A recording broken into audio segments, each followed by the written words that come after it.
Awesome. Cool. Thanks, guys, for having me. Really excited to be here. Thanks for the presentation, Darren. And yeah, we're going to get into it. So today, my keynote is called Not All Restaking Tokens Are Equal. So just a quick introduction of myself. My name is Jacob. I'm a staff data scientist at Gauntlet. I've been working there for a few years now on different types of protocols throughout DeFi.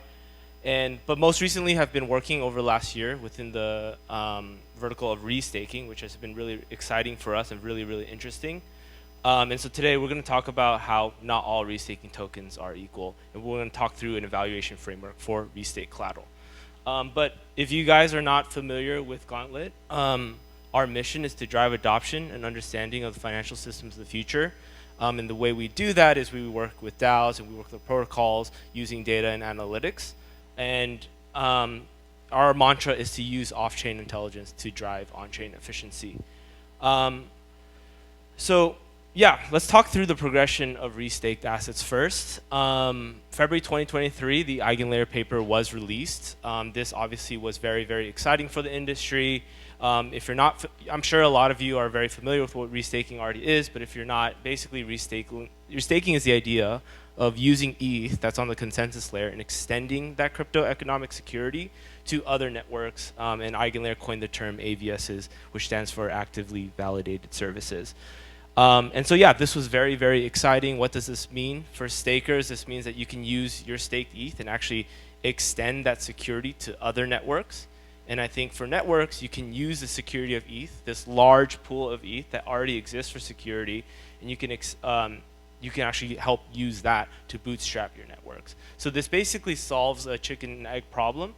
And so later that year, June 2023, Eigenlayer basically released two ways of staking your ETH, which is one, using your favorite liquid stake token, such as Steth, Rocket Pool ETH, CB ETH, and you just deposit it into a smart contract, and so you can use Eigenlayer through that way. But there's also something called native staked ETH, where basically you get your validated withdrawal credentials, and you just point it to an Eigenpod, which is a contract that Eigenlayer built, and you can restake to other networks through that as well. So the point being, when they launched, they started with ETH, and this idea really excited, I guess, the Ethereum ecosystem. It grew extremely fast. I think at one point it reached almost 6 million ETH, and I think in US dollar terms it almost reached 20 billion. So it's actually become one of the most hyped protocols in crypto in a long time, and actually represents, I think, currently about 13.5% of all staked ETH already. And then May 2024, Eigen enabled for dual staking. So this is the first occurrence of another token that's not ETH that was allowed for restaking. And so Eigen calls it the Universal Intersubjective Work Token. And the first use case that was enabled for the Eigen token was to restake into Eigenlayer and allow it to secure EigenDA, which is Eigenlayer's pilot AVS for data availability.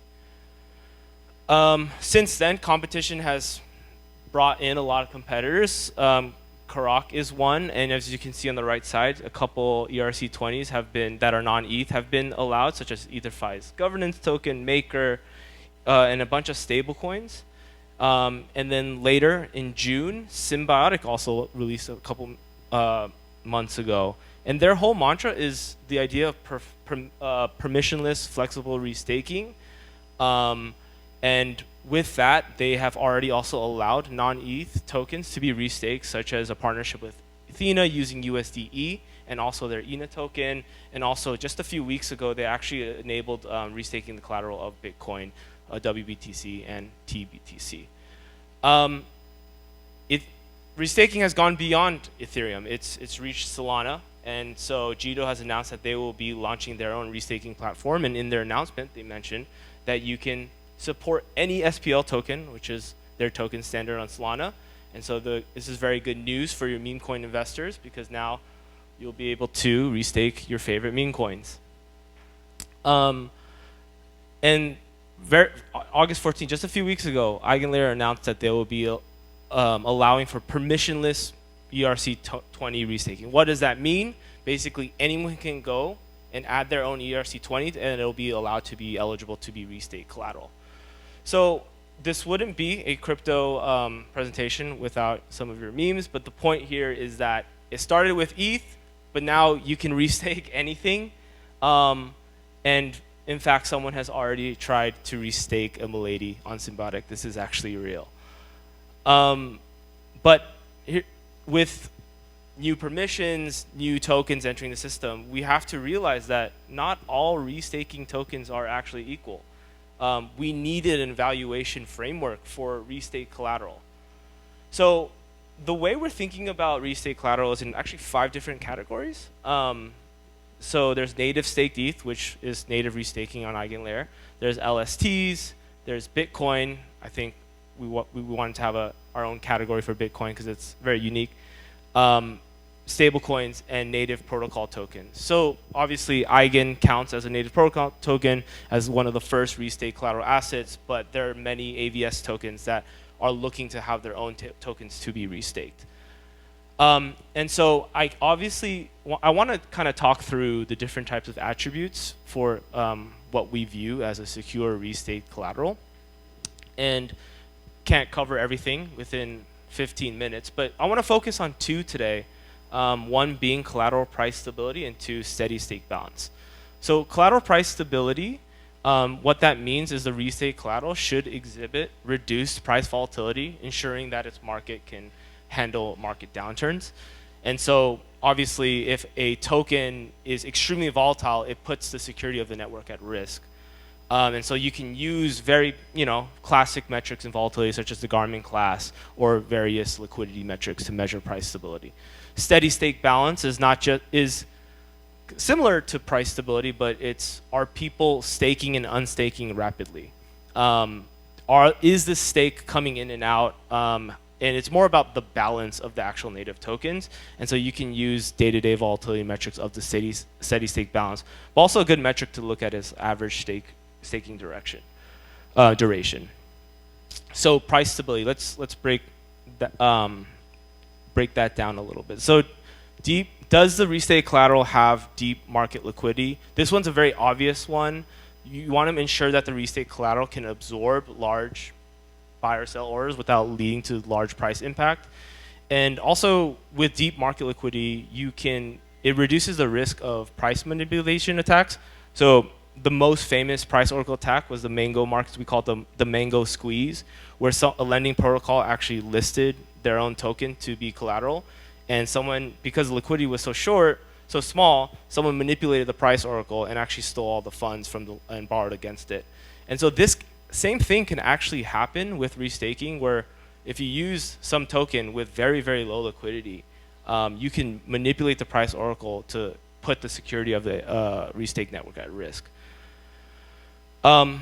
Another thing that's a factor that drives into price stability is low relative loans against collateral. So this is something that we might not think about, but Gauntlet, we've been working on these types of problems for many years with lending markets. But basically, when a restake collateral has a ton of leverage against it on lending markets throughout DeFi, it's at risk of liquidation cascades. So as you can see in the graph right here, this is kind of like one of our dashboards of just listing the different collateral tokens. And so the x-axis is actually the price movements, and y is the collateral that's at risk of liquidation. So if a when you're looking at a restaking collateral, and it has a ton of assets that are borrowed against it, then small price movements can actually just create liquidation cascades, just tanking the price, which would put the restake network at risk. And this one's a little bit more self-explanatory. Wide distribution of token holders. You want to make sure that the tokens are widely distributed. You don't want you don't want no single entity to hold too much of a large portion of the supply, because if they exit their position, this can also affect the price. So this also contributes to price stability. Let's talk about steady state balance. I'm not sure why those texts are so small, but it's competitive yields, wide staker concentration. Ben, I'll forgive you for that. I don't know if you're out there. Okay, so competitive yields. For restake collateral, you want to make sure that the opportunity cost of the risk-adjusted yield should be relatively low in order to maintain crypto economic security. So the best example of this, is one of the best, most interesting early DeFi case studies of the Sushi Swap vampire attack. Basically, Uniswap started, they offered fees, trading fees to liquidity providers. A competitor came in, Sushi Swap, offered the fees, but also offered extra incentives using their own native token, which then just basically made the yields more competitive. So all the mercenary capital, which is a lot of crypto, left Uniswap and put their liquidity into Sushi Swap. And so this same type of idea should be thought about when you're thinking about restaking collateral. Like, does this restaking collateral have a very competitive market for external yields? So for example, stable coins are probably the most competitive yield farming tokens out there. And so that's something to consider, because the sudden availability of any sort of yield can actually might encourage restakers to actually withdraw, which would put like the network at risk.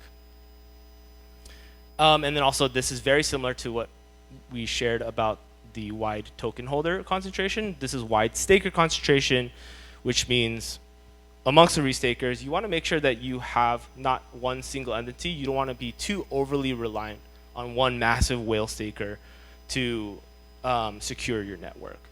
So this is one thing that people don't think about is that EigenLayer is actually about 75% LRTs right now, which could be dangerous. So imagine a case. So this is a pretty important thing that got really small. What that says is ETH price minus 22.5% on August 4th, and the withdrawal queue plus 100 million. So on August 4th, just a few weeks ago, when we were all in pain, we woke up that morning and we're all in pain, ETH is tanking.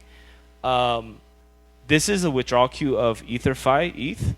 And on this day, it actually shot up. It quadrupled and went from like 30 million to 100 million. And so why that happens is, in these market downturn events, liquidity usually dries up. And so in order for them to maintain their peg, which they actually did a good job maintaining the peg, is arbitrageurs come in, they buy up ETH, and they request withdrawals. And so, but what does this mean for restake networks? If all your security comes from one LRT and there's a market downturn and liquidity dries up, then your LRT will have to fulfill those withdrawals from somewhere. And so I think this is kind of a really important piece to think about when you're considering, if you're an AVS, that your staker concentration comes from various different sources, and you don't want to be too overly reliant on just LRTs.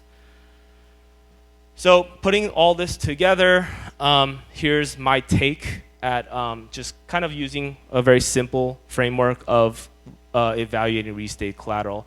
So for example, native ETH, LSTs, BTC are pretty okay on the price stability axis.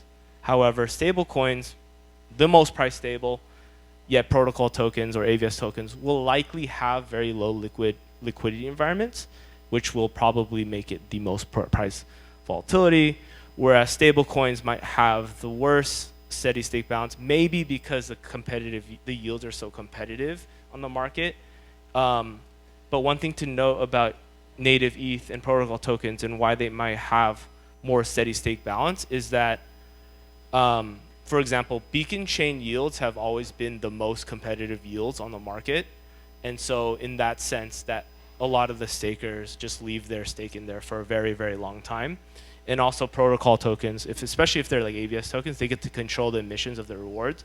And I think protocols will likely incentivize the restaking. So despite all these risks, some of the reduction in this risk can actually be helped reduced by using multi-asset staking and dual quorum mechanisms, which is actually a bigger topic for another time. Yeah, thank you guys.